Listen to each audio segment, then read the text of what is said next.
નમસ્કાર દોસ્તો, વિડીયોમાં ફરી એક વખત તમારું સ્વાગત કરું છું. ગઈકાલે જે રીતે આમ આદમી પાર્ટીના રાષ્ટ્રીય સંયોજક અરવિંદ કેજરીવાલના જામીન સુપ્રીમ કોર્ટે મંજૂર કર્યા અને સુપ્રીમ કોર્ટે અરવિંદ કેજરીવાલને બાઇજ્જત ભરી કર્યા છે, ત્યારે સમગ્ર ગુજરાતની અંદર, દિલ્હીની અંદર ખૂબ ખુશીનો માહોલ છે.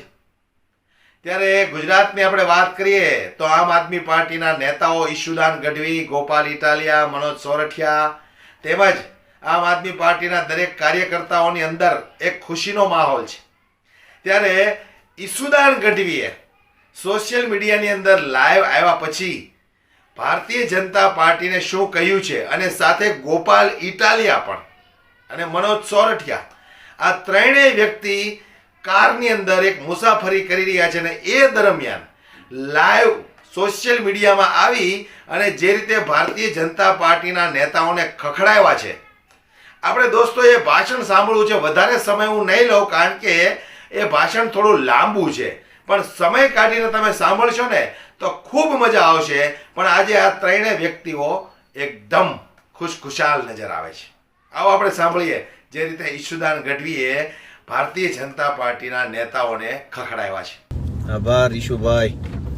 અને આજે આપણે કેટલીક જે ગુજરાતના પ્રશ્નોને લઈને ચર્ચા કરવી છે, માનનીય અરવિંદ કેજરીવાલજીના કેસને લઈને પણ થોડી ચર્ચા કરીશું. અને ગુજરાત, આપણે બધા રાજનીતિમાં આવ્યા તો એક વિઝન સાથે આવ્યા છીએ કે ગુજરાત 5 વર્ષ આવું હોવું જોઈએ, 5 વર્ષ પછી આવું હોવું જોઈએ, 2 વર્ષ પછી હોવું જોઈએ. અરવિંદ કેજરીવાલજીએ અને મનીષ સિસોદિયાજીએ એ સાબિત કરી દીધું 8, 9, 10 વર્ષના શાસનમાં કે કઈ રીતે સારી સ્કૂલો કરી શકાય, મફત સારવાર કઈ રીતે કરી શકાય, મેડિકલ ક્ષેત્રમાં કઈ રીતે કરી શકાય, મોહલ્લા ક્લિનિક કઈ રીતે કરી શકાય. તમે જુઓ, વિઝન સાથે આવે. આજે આપણે જુઓ તો કે અમરેલીમાં એક ભાઈ બોલે, ભાજપના નેતા, કે અમે તમને 500 પાર કરી દેશું. એને એમ કે 500 સીટ અમરેલીની હશે, વાત કરતા હશે, અને એ પાછા ચૂંટાઈએ જાય. તમે જો ઘણા મંત્રીઓ છે 8 પાસ હોય એટલે IAS IPS રમાડી જાય. આખી ગુજરાત કોના હાથમાં છે આપણે ખબર છે ને, એને કારણે ગુજરાત કઈ રીતે પીડાઈ રહ્યું છે ખબર છે. આ બધાનો જડ શું છે, મૂળ શું છે? કારણ કે ખરેખર રાજનીતિમાં લોકો સમજતા નથી કે લોકો એક્ટિવ નથી. 80% લોકો પોતાના 2 છેડા ભેગા કરવામાં અને 15-20% બુચુશિયાઓ ફાવી જાય છે કે અલ્ટિમેટલી આ પ્રશ્નો વધતા જાય છે, કાંડો વધતા જાય છે, છતાંય પાછા એની વ્યક્તિઓ સત્તા ઉપર પણ આવી જાય છે. શું કારણ છે? ઈશુભાઈ, આજે આપણે ઘટના દ્વારા આખી વાતને સમજીએ કે સમસ્યા ક્યાં છે, આવું કેમ થાય છે. જેમ કે રાજકોટમાં અગ્નિકાંડની દુર્ઘટના બની, નિર્દોષ લોકોના મૃત્યુ થયા, બરોબર છે, અને પછી છાપાઓમાં, ટીવીઓમાં કેટલાક દિવસો સુધી બધું બહુ ભરાઈને આવ્યું. પછી મંત્રી, સંત્રી, તંત્રી બધા લોકો ત્યાં ગયા, ફોટો સેશન બધાએ પોતપોતાની ક્ષમતા પ્રમાણે કરાવ્યું અને ક્ષમતા પ્રમાણે સૌએ પોતપોતાના વાયદા માર્યા ભાજપમાંથી. હવે છેલ્લા કેટલાક દિવસોથી જોઈએ છે તે પેલા TPO, ટાઉન પ્લાનિંગ ઓફિસર આવે મહાનગરપાલિકાનો, સાગઠિયા, એનું રોજ છાપામાં આવે છે સાગઠિયાને જામીન મળ્યા, ભ્રષ્ટાચારી સાગઠિયા, અને આમ થઈ ગયું, તોડબાજ ને ફલાણું, બધું દુનિયાભરના માટલા ધોવાય છે. સાગઠિયા આખી સિસ્ટમ જ્યારે જોઈએ, એક જાયન્ટ સિસ્ટમ, મ્યુનિસિપલ કમિશનર થી લઈને પટાવાળા સુધીની, તે આખી સિસ્ટમમાં સાગઠિયા ક્યાં ગણાય? સાગઠિયા ક્યાં ગણાય કે ભાઈ એક પ્યાદું છે ખાલી. હા, એક સાગઠિયા એક ટાઉન પ્લાનિંગ ઓફિસર છે, પણ એક ટાઉન પ્લાનિંગ કમિટી આવે, TP કમિટી આવે કોર્પોરેશનમાં. TP કમિટીનો એક ચેરમેન હોય, TP કમિટીનો એક ચેરમેન હોય, વાઇસ ચેરમેન હોય, સભ્યો હોય. રાજકોટમાં જે અગ્નિ દુર્ઘટના બની ને એમાં જે પતરાના ડોમની અંદર જે બધી આ જોખમી રમતગમત મનોરંજન ચાલુ કરવામાં આવ્યું, એ આખું રમતગમત મનોરંજનનું કેમ્પસ આવી રીતે ગેરકાયદેસર ઊભું કરવા દેવા અને ચાલવા દેવા માટે શું માત્ર એક સાગઠિયા જવાબદાર હશે? Town planning committee, town planning કમિટીનો ચેરમેન, એ વિસ્તારનો કોર્પોરેટર, એ વિસ્તારના PI, એ વિસ્તારના બધા માણસોનું શું? તો ભાજપની અંદર એ કળા છે કે આખું TRP ગેમ ઝોનનો દોષનો ટોપલો એક સાગઠિયાને ઓઢાડી અને બાકીના બધાને બચાવી લીધા. જે રીતે સાગઠિયા વિરુદ્ધમાં ગુનો નોંધાયો અને જે રીતે તપાસ થઈને રિમાન્ડ લીધા એવા જ રિમાન્ડ ટાઉન પ્લાનિંગ કમિટીના ચેરમેનના કેમ નો લીધા ભાઈ? એને માલ મલાઈ નહીં ખાધી હોય? સ્ટેન્ડિંગ કમિટી, સ્ટેન્ડિંગ કમિટીના ચેરમેનના કેમ નો લીધા? મેયરના કેમ? કમિશનરના કેમ નો લીધા? Police commissioner. કેમ કે એક સાગઠિયાને આ છે ને ઓલી હું ભણતો ત્યારે અંધેરી નગરી ગંડુ રાજાની એક કવિતા ભણવામાં આવતી. એમાં એવું હતું કે ભાઈ ગંડુ રાજાએ નક્કી કર્યું કે ભાઈ દિવાલ પડી ગઈ અને એની નીચે કેટલાક કામદારો દબાઈને મરી ગયા. એની ફરિયાદ ગંડુ રાજાના દરબારમાં થઈ. ગંડુ રાજાએ નક્કી કર્યું કે ભાઈ આના દોષિત કોણ છે એને ગોતો. તો દોષિત ગોતતા ગોતતા ગોતતા ગોતતા દોષિત જે હાથમાં આવ્યા ને એ થોડાક પાતળા માણસો, શરીરમાં પાતળા હતા. સૂળીએ ચડાવો તો પાતળો માણસ વ્યવસ્થિત સૂળીએ ચડે નહીં. એટલે ઓલા જલ્લાદે એમ કીધું કે ભાઈ આમાં જાડો માણસ હશે ને તો જ સૂળીએ વ્યવસ્થિત ચડી શકશે, પાતળા માણસ સૂળીએ ચડાવી નહીં શકાય. તો ગંડુ રાજાએ કીધું કે ભાઈ ગમે ને જાડો ગોતીને એકાદન સૂળીએ ચડાવો એટલે શું છે, કામ પતે. ઓલા જે કામદારો દિવાલ નીચે દબાઈને મરી ગયા છે એની સજા કોકને આપવી તો પડશે ને ગમે, અને પાતળો નહીં તો જાડો લાવો. એમ જે દોષિતો છે સરકારે એવું કીધું કે એક માણસને સજા કરો અને બાકીના બધાને બચાવી લો. એટલે પછી એમ કહેવાય કે ભાઈ સરકારે સજા કરી એમ. એટલે સાગઠિયાનું 1 મહિનાથી છાપામાં આવે છે પણ મેયરનું કેમ નથી આવતું ભાઈ? જનતાએ મત તો મેયરને આપ્યા છે, સાગઠિયાને થોડા મેયર આપ્યા છે. અને સાગઠિયાએ ત્યાં સરકારી કચેરીમાં બેસીને 18, 19, 20 કરોડ રૂપિયાનું ખોટું કરી નાખ્યું. તો આ ભાજપના મેયર ને ભાજપના ચેરમેન ને ભાજપના ધારાસભ્યો શું ધ્યાન આપ્યું? આજે અગ્નિ દુર્ઘટના બની એટલે સાગઠિયાને અત્યારે દોષિત ગણવામાં આવ્યો છે. આટલા વર્ષોથી નહીં ખબર હોય ભાજપના સ્ટેન્ડિંગ ચેરમેન, ભાજપના કોર્પોરેટર, ભાજપના સંગઠન પ્રમુખને કે સાગઠિયા ચોરી કરે છે એમ. પણ બધાએ ભેગા મળીને રાજકોટની કે ગુજરાતની જનતાને લૂંટવાનું કામ કરે અને જ્યારે દુર્ઘટના બને એટલે એક માણસ જાડા માણસને સૂળીએ ચડાવવાનો અને બધાને બચાવી લેવાના. આ ભાજપની મોડસ ઓપરેન્ડી છે. એટલે લોકો યા તો સમજી નથી શકતા કે ભાજપ કેવું ટેકનિકલી ખોટું કામ કરે છે, અને એટલે ભાજપની જાળમાં માણસો છેતરાઈ જાય અને વારે ઘડીએ ભાજપને મત આપીને ભૂલ કરી દે છે. મને આવું લાગે છે. બિલકુલ. આમાં સામાન્ય રીતે જો વિદેશોમાં હમણાં તો આપણે અમેરિકાની ચૂંટણી આવે છે, બરોબર છે, ચાલુ જ છે આમ તો. એમાં ટ્રમ્પ અને બાઇડન બે ડિબેટો કરે. આમાં સામાન્ય રીતે તમે રાજ્ય હોય, જિલ્લો હોય, મુખ્યમંત્રી લેવલના કે પ્રધાનમંત્રી લેવલના, એ લોકો ત્યાં ડિબેટ કરે કે કોણ હોશિયાર છે ને શું એનું વિઝન છે. માન લો કે ડિબેટો ન કરે તોય કંઈ વાંધો નહીં. આપણા ગુજરાતમાં તો એવા નેતા બેસાડી દેવામાં આવ્યા છે કે જેમને ખરેખર નિવેદનો કરે ચમરબંધીને છોડીશું નહીં, એક જ નિવેદન હોય, થિયરી હોય અને પછી પકડવાનું હોય નહીં. અને એ લોકો પાછા નીચે પણ એવું મેસેજ આપે 15 દિવસ છે ચિંતા ન કરો. મતલબ સાગઠિયાને પણ એવો જ મેસેજ આપ્યો છે કે ચિંતા ના કર, પછી તને છોડાવી દેશું, તું કોઈ નામ ન લેતો. આવું હશે, આપણે ખબર નથી. પણ જે તમે જે અત્યારે પેલો જાડિયાની વાત કરી, ગંડુ રાજાની, એ સ્થિતિ છે. સવાલ લોકોને એ થાય છે, લોકો કન્ફ્યુઝન છે કે ઘણા લોકો એવું ઈચ્છે છે કે આ કેમ આ લોકો ચૂંટાઈ આવતા હશે. જેમ હું સમજુ છું એમાં 70-80% લોકો કે 50% જેમને બિચારાને પોલિટિક્સ સાથે કોઈ લેવા દેવાય નથી, અથવા પોલિટિક્સ સમજતા નથી, અથવા તો એમનો આગેવાન કે એને મત આપી દે છે. એક તો એ છે. બે છેડા ભેગા કરવામાંથી જ બહાર નથી આવતા. જે વ્યક્તિ ખાનગી શાળામાં ભણાવવા જાય છે, બાળકને 50,000 ડોનેશન આપે છે, તો એ ડોનેશન સરકારના કારણે આપવું પડ્યું છે, બિચારાને ખબર નથી. મિત્રો શેર કરજો ફટાફટ, તો વધુ લોકો આપણે લાભ લઈ શકે. જે લોકો હોસ્પિટલમાં જાય છે ખાનગીમાં, એને ખબર નથી કે આ ભ્રષ્ટાચાર ભાજપના કારણે આવી સ્થિતિ થઈ. તમે વિચાર કરો, મુખ્યમંત્રીનો દીકરો આપણો ભાઈ જ કહેવાય બધા, એને દિલ્હી એટલે મુંબઈ લઈ જવું પડ્યું. આપણે અહીંયા હોસ્પિટલ નથી સારી, રાઘવજીભાઈ પટેલને ખાનગી હોસ્પિટલમાં લઈ જવા પડે, મારા મિત્ર છે.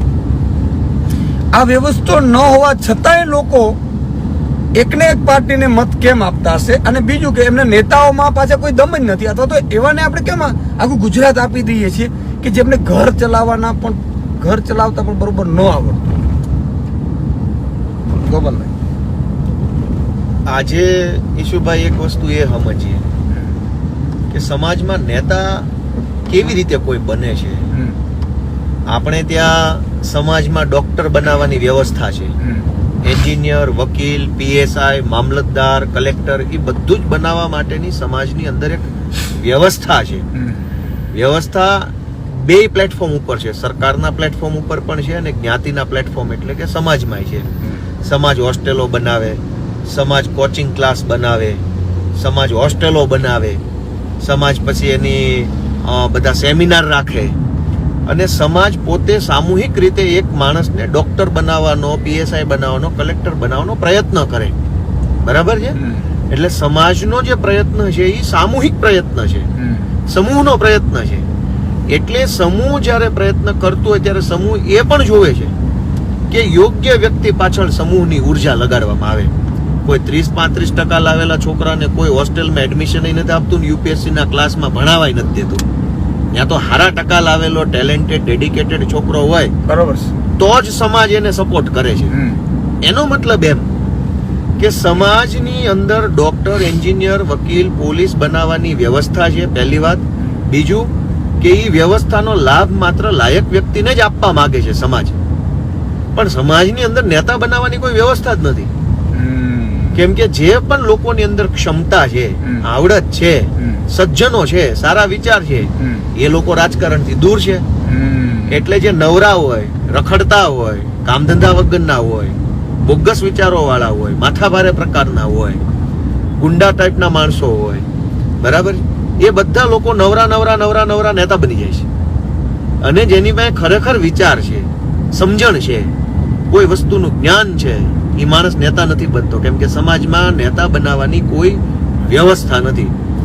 તો એક બહુ મોટી આપણે ત્યાં સિસ્ટમની ખામી છે, સમાજ અને રાજનીતિના સિસ્ટમની, કે નેતા બનાવવા કે બનવા માટેની કોઈ નક્કી થયેલી અથવા કોઈ પાલન કરવામાં આવતી વ્યવસ્થા નથી.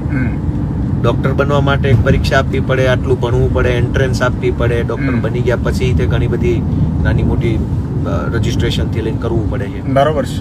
અને સમાજે એમાં તો સમાજમાં જે નવરો અને નબળો માણસ છે ને એ નેતા બની જાય છે. હવે એ માણસ પાસે આશા શું રાખવાની? જે છે જ નવરો એ નેતા બન્યો છે, કામ વાળા કામે લાગી ગયા છે, તો અગ્નિકાંડ થાય, શિક્ષણની ફી વધે, બેરોજગારી વધે.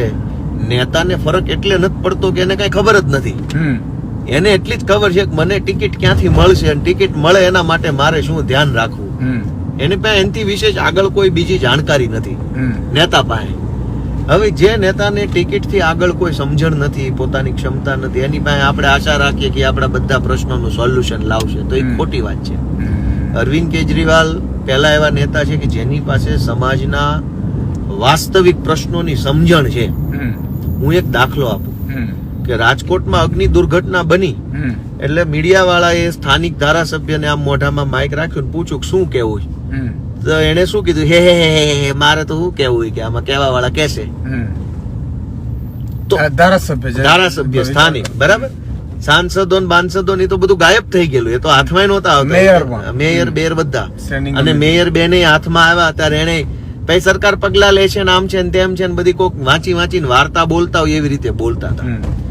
આવા માણસો નેતા બનીને બેઠા છે જેને બોલવાની ખબર નથી કે દુઃખના સમયમાં હું બોલવું, મુશ્કેલીના સમયમાં કેવી રીતે આપણે કોઈને આશ્વાસન આપવું, બાંહેધરી કેમ આપવી, બોલતી વખતે ભાષા કઈ હોવી જોઈએ, શબ્દો કયા હોવા જોઈએ, ટોન કેવો, જેને કાંઈ ખબર નથી એ નેતા છે.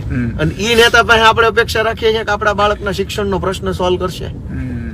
બહુ સાચી વાત. તો મૂળ મુદ્દો નેતાઓની પસંદગીમાં છે. આપણો સમાજ તરીકે આપણે કેવા નેતાને પસંદ કરીએ છીએ કે જે એમ કે અરવિંદ કેજરીવાલ હોય એ જગ્યાએ કોઈ પણ દુર્ઘટના બને અને કોઈ કાંઈ એને પૂછે તો એ કેવી રીતે જવાબ આપે, કેવી રીતે રિસ્પોન્સ કરે આખી વાતને, કેવી રીતે ટેકલ કરે આખી પરિસ્થિતિને, એ તો નેતૃત્વના ગુણ છે.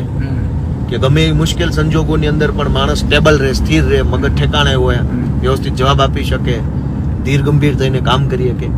એવા નેતા આજે નથી રાજકારણમાં, અને એવા નેતા નહીં હોવાનું આપણે બધા નુકસાન ભોગવી રહ્યા છે ગુજરાતમાં. આપણે એમ કે આમ પ્રશ્ન છે તેમ પ્રશ્ન છે, પણ એ પ્રશ્ન ગુજરાતનો કયો ધારાસભ્ય સમજી શકે એમ? બરોબર છે. બધા ટિકિટો માટે બાધે છે, અને એ લોકો પાસે એવા છે કે જે લાયક નથી. હા, એ જેટલા પણ ટિકિટો માટે બાધે છે, કોઈને તમે એમ પૂછો કે ભાઈ એક એન્જિનિયરિંગ નું ભણતા છોકરાને એન્ટ્રન્સ એક્ઝામ કઈ આવે, નીટ આવે કે JEE આવે, પૂછો એકાદા ધારાસભ્યને અચાનક ફોન કરી, ભાજપના કોઈ પણ ધારાસભ્યને એટલું પૂછવાનું, ભાઈ હું એન્જિનિયરિંગ કરેલો નથી એટલે બહુ જાજુ પૂછો તો મને ખબર ન પડે. એ તો સ્વાભાવિક વાત છે. પણ અમુક વસ્તુની સામાન્ય જાણકારી તો નેતા પાસે હોય તો નેતા કંઈક સોલ્યુશન લાવી શકે. બિલકુલ. આજ ભાજપના નેતાને ખાલી કોઈ એટલું પૂછે કે JEE પરીક્ષા એન્જિનિયરિંગ માટે આવે કે NEET આવે, કઈ આવે કોઈને ખબર જ નથી. પણ આજે મોટી વાત આપણે કરી દઈએ. તમે પૂર્વ પ્રદેશ અધ્યક્ષ છો, મારે પણ અત્યારે જવાબદારી છે, તમને પણ જવાબદારી છે. ગુજરાતમાં આપણે 2 આમ આદમી પાર્ટીના એ લીડરશીપ જે લોકો થોડા બહુ વિશ્વાસ આપણા ઉપર કરે છે. આજે મને વિચાર આવ્યો ને, આપણે ચેલેન્જ કરીએ કે માની લો કે અત્યારે તલાટીની પરીક્ષા આવે છે તો 15 લાખ ફોર્મ ભરાય છે. કોન્સ્ટેબલની પરીક્ષા આવે છે તો 10 લાખ ફોર્મ ભરાય છે. આપણે એ યુવાનોને કહીએ છીએ કે ભાઈ ફોર્મ ભરવા જાઓ છો, આવો પોલિટિક્સમાં, સરપંચ બનો, તાલુકા પંચાયતના સભ્ય બનો, જિલ્લા પંચાયતના સભ્ય બનો, તમે તૈયાર થાઓ, તમે રાજનીતિ કરો. આ લોકો શું કરે છે, ભાજપ વાળા, કે કોઈને ઘૂસવા નથી દેતા. દીકરાનો દીકરો ફલાણા જ્ઞાતિનો ગુંડો આમ કરીને બધું ગોઠવી દે છે. અને આ લોકો બિચારા નોકરીમાં જાય, તૈયારીઓ કરે, ભણે, હોશિયાર છે, લાયક છે, કોન્સ્ટેબલને લાયક છે, તલાટીને લાયક છે, એના પેપર ફોડે. તો આ સિસ્ટમમાંથી બહાર નીકળવું હોય તો આમ આદમી પાર્ટી તમને પ્લેટફોર્મ આપે છે, બહુ મોટું પ્લેટફોર્મ આપે છે. તમે તમારા વિસ્તારમાં તમારી ટીમ બનાવો, મજબૂત થાવ. બરોબર છે મનોજભાઈ? બિલકુલ. આજે મનોજભાઈ સોરઠિયા પણ અમારા સંગઠનના મહામંત્રી છે. આજે આપણે, કારણ કે નવા યુવાનોને, લોકોને કહીએ છીએ, આ મોટો વિચાર સાહેબ. આ મીડિયામાં તો બ્રેકિંગ ન્યૂઝ બની શકે, ગુજરાતમાં બ્રેકિંગ ન્યૂઝ બની શકે. તમે 15 લાખ તમે તૈયારીઓ ખૂબ કરી છે, 15 લાખ ફોર્મ ભરીને તલાટીમાં જાઓ છો.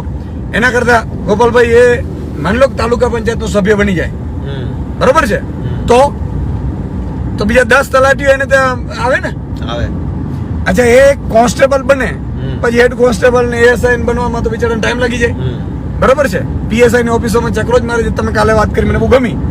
તો માની લો કે ઈ જ છે જિલ્લા પંચાયતનો સભ્ય બની જાય તો DDO, મતલબ જિલ્લા પંચાયતનો પ્રમુખ બને તો DDO ના બોસ થઈ ગયા. તો આ મનોજભાઈ, આ એક નવો વિચાર છે.